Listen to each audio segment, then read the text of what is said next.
Hey there, I am Katie Joy, the Global Butterfly, all about transforming your life and business from the inside out. And I'm running a free 5-day mini video series this week on how to bounce back from adversity to create your abundant life.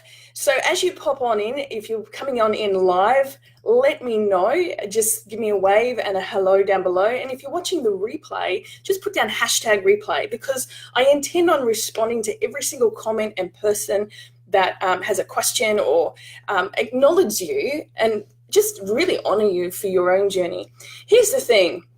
If you're human, you have adversity. Hey, Monique, all the way from Brazil. I love it. Awesome. Great to see you here, honey. And Yolanda, lovely to see you here too. Awesome. Thank you. Just give us a wave and just put a little flag from which country you're in if you as you're coming on live. And if you're coming on the replay, just hit #replay. This is an intentional short live today, and I'm going to do 5 short lives each day as a layering effect to really take you through a little bit of a journey on how to bounce back from adversity to create your abundant life. So today I'm really going to tap into your number one superpower. And I want to share a little bit of my own journey in order to be able to demonstrate the value of this superpower, and that you've got it within you as well. And you can really, truly connect to that and put your superpower cape on so that you can create what you want to create. Now, before I even sort of go into a few things, my own story around how I've bounced back a lot of times from adversity to keep creating an abundant life and redesigning that. First of all, what is adversity? And it's the topic of this week's conversation can be a little bit maybe even confronting. Hey, Michelle, great to see you. Thanks for the love. Because in order to we sort of confronted with admitting that we're in a difficult situation. Hey, Smith. But the thing is, if we're human, we all have these experiences of adversity. It's part of the journey. And so that's the first thing that I want to really give you the gift of, acknowledging and recognizing. You're not alone. You're not alone at all. In fact, it's one of the big challenges that keeps us feeling stuck in that rut of not being able to move forward. Hey, Terry,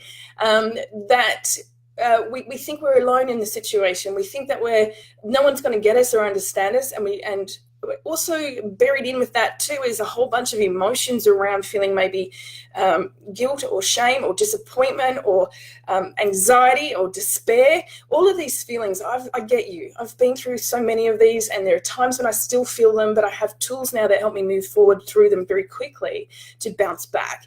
So first of all, what is adversity? Well, adversity is any difficult situation. And we've all been in a difficult situation, right? And some of us may be still in a difficult situation right now. In fact, the truth is we're all in difficult situations pretty much along the journey. It's just varying on the difficultness and the ability to, be resourceful to move forward and adapt and cope through it, right? Hey, Galinda, awesome to see you. So first of all, I wanted to sort of really define adversity and really take away any of the negative connotations that go around that word, and really being okay with opening up and admitting, hey, I'm struggling, I'm stuck with something, because acknowledging that is the first thing that helps us to go, right, well, I have a problem, and I'm a little in my own sphere of I know what I know, but I don't know what I don't know-ness. And we kind of need some help to get out of it. So I'm going to really enlighten you and share some inspiration through my own stories, and throughout this week, some of the success stories of my own clients, just to demonstrate how you can move forward, how you can bounce back from adversity and really reclaim an abundant life for yourself. Hey, Bernie, gorgeous, beautiful soul. So here's the next thing. Hey, is what is abundance? Let's redefine abundance, because often we get caught in this trap and this conditioning of the abundance is just all about money, and yet it's not. I have in the past created a lot of success and fail when it comes to money. Millions, made millions, lost millions, made millions, lost millions, making millions again, right? And that's the mantra. And I'm on the way again. And maybe you've got a situation in your life where I'm sure you've got lots of successes under your belt. And the frustration is that maybe what you're trying to do now in this moment is not working for you, and you're trying to use the same old strategies that you succeeded with before, but they're not working. I've done that. And maybe you're using what you think you know because it's what you've been taught. It's what you witnessed when you were growing up. It's what you were told by other people. Maybe you've even got coaches in your life right now who are telling you to do certain things and it's not working for you, right? And there's often good reasons for that, and I'll go through some of those this week throughout the course of this experience, this short mini Facebook series. And for those of you just jumping on, my intention is to hold space for 15 minutes to give you a really good chunk of content and invite you to the next one tomorrow and the next one over 5 days, so you get this real stacking and layering of really helping you through a mini series to be able to bounce back from adversity to create your abundant life. So again, what is abundance? It's more than money. It's more than wealth. Abundance is anything that is in copious amounts. And what we really mean when we say we want an abundant life is that we want it to be feeling good, right? Is that what it's right for you? You want it to feel good. You want to feel like you've got an abundance of money, an abundance of health, an abundance of happiness. That's for me, right? And is that for you too? Just give me some acknowledgement down below or some love so I can see that you're with me live. The more that you engage with me, the more that it's going to really interact with me and be able to feedback with you. Normally I do a lot of my lives on Zoom calls, and they're really fun and fascinating. For those of you who have been on it, you know how transformational they are, very rapid because I work with energy. But those of you who are brand new to me, and maybe if you're watching the replay, please put #replay so I know that you're coming into this and I can really connect with you. But when the more that you engage with energy with me, the more I can give back. And that's something that I want to really demonstrate with you throughout this week, is that how to bounce back from adversity to creating your abundant life is by really being engaged in what you're creating. It's way more than about money. Excellent, Bernie. It is way more than about money. Here's one of the challenges, though, is that often, we all are creating abundance in our lives in every way possible now. Now, that's a bit shocking because sometimes it's like, well, I'm not creating what I want to create. It doesn't feel good. I'm in a pickle. I'm in a situation that's really difficult and I don't want it. But the truth is that we already create that because we are creators of our own life. And so, but that's the bad thing, right? We create that. But the good thing is that because we create it, we can create it again. And this time we can shift our attention to our intention of creating an abundance in something specific. Because I don't know about you, but when I get really stressed, like every human being on the planet, unless there has been some tools to facilitate that emotional direction, we tend to really lock our focus in on what we don't want, right? On the situation at hand. It's like, oh, I don't want this, I don't want this, I don't want this. It doesn't feel good. But we're not really highlighting what we do want to create unless we are training and conditioning our mind to do that. Who's with me there? Michelle, absolutely. Awesome. Yeah. So I'm not alone. And I know that you're not alone. And if you're the first time watching this, you are not alone. There are a lot of wonderful people in our community that really connect with this. And not even beyond our community, there are a lot of, if you're human, you are creating all the time in your life, and you're either in adversity or abundance. And they're not bad things. They're not polar opposites, right? They're designed to be together, and I'll explain to you why just a little bit in a moment. But, we're a few minutes in, so congratulations. Well done for those of you showing up on me live. I really appreciate it, and thanks for interacting. The more you interact, just say hello, acknowledge me just with a love heart down below if you are choosing to create an abundant life moving forward. That's your choice. I want you to set the intention. Just set the intention with your heart. Put a love heart down below. I am choosing an abundant life, regardless of what difficult situation you're in right now. And that difficult situation could be anything from a divorce. Good morning, Galinda. A divorce or a relationship breakup. It could be a job firing or quitting your job, or considering quitting your job because it's so dissatisfying, it's just not working for you. It could be an accident that you've been in, and you're in this difficult situation trying to heal and reconnect with yourself and rebuild yourself, rebuild your life. It could be, and I'll give you an example of that one for myself in my experience. Like in 2013, I had this desire to fulfill a dream of mine to go kite surfing, right? And I started taking some lessons, and I was getting lessons from a coach who was teaching me professionally what to do. And I really was so excited because this has been a dream that I had been fantasizing about since like 2013 when I was traveling around Europe with my friend Mike. And I watched all the kite surfers in Spain, and I was so inspired, and I was like, I want that. I want that for me. And I didn't really think about too much about not being able to do it. I knew it was going to be a journey in order to learn and train and to use those skills. But I figured if they can do it, I can do it. I just know that I don't know how to do it. So when I got back to Australia and really decided to activate that dream, I found myself a coach, and I bought the right equipment, and I got myself into training. So I was training a couple of times a week. And then through that experience, I got an invitation to go to Hopetown, which is down the bottom of Western Australia. And we were there, and I was with some people who really knew their shiz about kite surfing. I mean, absolutely amazing kite surfers, like all these amazing tricks, really inspiring, right? I bet you've got some sort of experience in your life where like you want to create something for yourself and abundant in your dreams and coming and activating them. And like you're watching someone else do it with so much ease that it's like, oh, that's stimulating all my senses. That's what I want to create. And so when I was there, we were there for 3 days, and it was really super windy, and we were in this wonderful sea area with I'm really terrified of seaweed, right? Is anyone else really afraid of seaweed? I love the ocean, but it's like I need to see the bottom of the floor, right? The sand. Otherwise I get like, I'm really terrified of sharks. That's a fun fact about me. I'm sure most people in Australia, unless you're a surfer, even as a surfer, I'm sure many of them are still terrified about sharks. They just get out there and do it anyway. But I was like, okay, I can do this because I can actually stand in the water. But the wind was huge. It was like massive knots. It was way beyond my legs. So day one, I decided to sit and watch.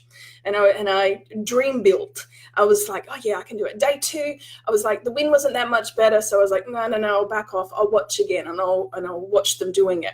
And day three, I got myself, I'm like, no, I'm pushing through. I'm doing this. I'm going to activate it. And I I really didn't measure my own boundaries, and I didn't really particularly, to be honest. I was in a community of people who were way beyond my league in what they were doing, and they weren't particularly great coaches. Some people can be really good at what they're doing, right? But they're not necessarily a great coach. And so a great coach will know how to have boundaries around to be able to know where you are at so that you can take a significant risk without hurting yourself. Well, this day, I got encouraged to get out in the water, and I was going, oh, I don't want to miss out. So, because I knew we were going back to home later that afternoon. So I got on the water, and I've got my kite up, and I'm having a great time, and I'm doing some turns. And then I had this moment. Have you ever had an intuitive moment where you just knew, you had a vision, you had an awareness of, oh, poop, something's going to go?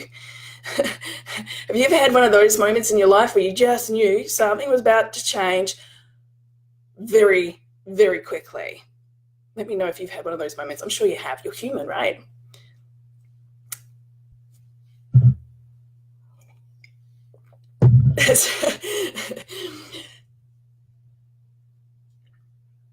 Awesome. So when you've had one of those moments, it's really, I know, right? You've had one of those moments. Thanks for the encouragement and support, because guess what happened next? I'm sure that you kind of you're like, oh my God. So what happened next is that I am doing this turn, and I come off my board, and I was too shallow, right? I'm too shallow in the water. I'm straight-legged, and I basically axed my way straight into the sand, and I heard my leg crack. I heard my leg absolutely fundamentally crack, and it was like going on a chopping block. And I stood there because I could stand in the water. My kite's off going. I've let that go. I'm hanging onto my leg that's like literally swinging like this.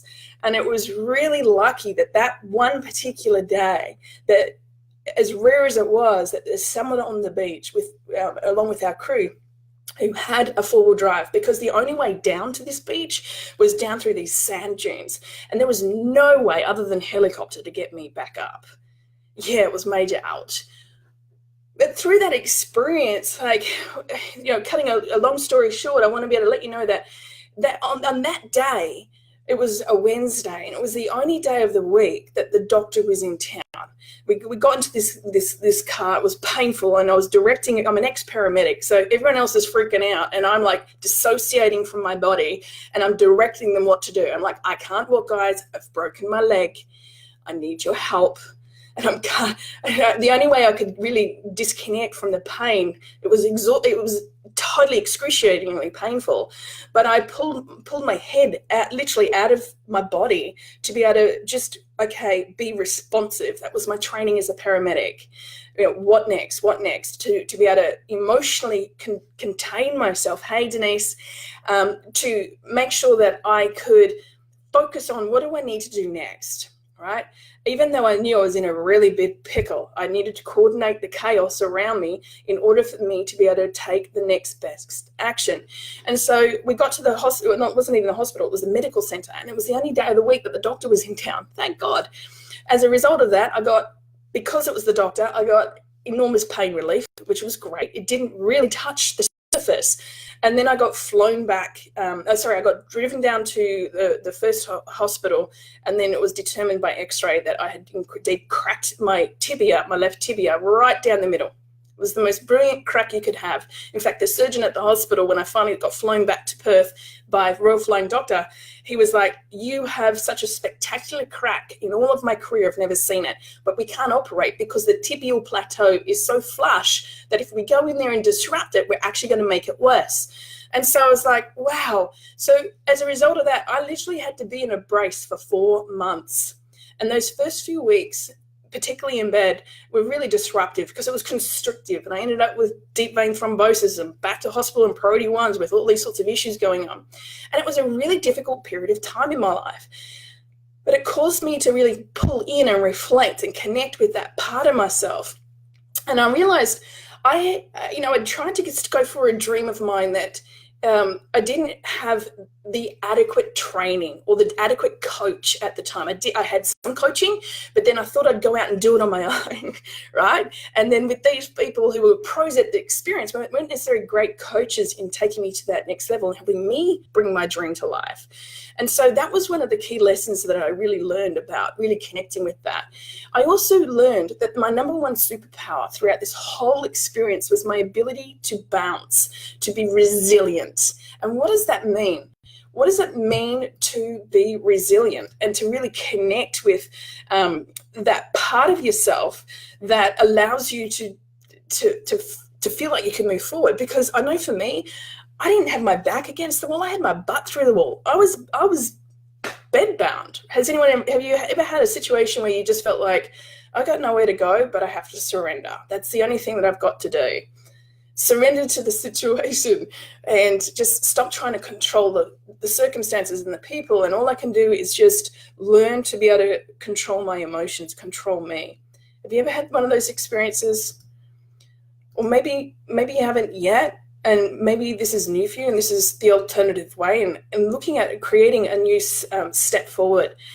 But what I realized is that I needed to be able to move forward. I got some help with training and reconditioning my leg. I used that time to be able to recondition my mind. I used my ability to be able to step forward, literally and metaphorically. Literally was very painful. Yeah, you have to keep in mind, I was also living alone. I was on crutches, and even just to go to the toilet was very, very difficult, especially for those first few weeks, because I didn't have any surgery. I simply was nursing a broken leg with just a brace. Right? And so any pressure on that was really aggravating. And I found myself really often contracted in on my own world, in my own pain, and missing all these other opportunities going on around me.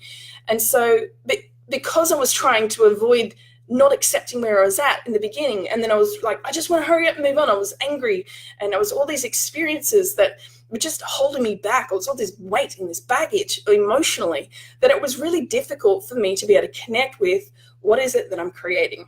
Until I had, it's funny because during this time I took on training with Linda Howe with doing the Akashic record reading.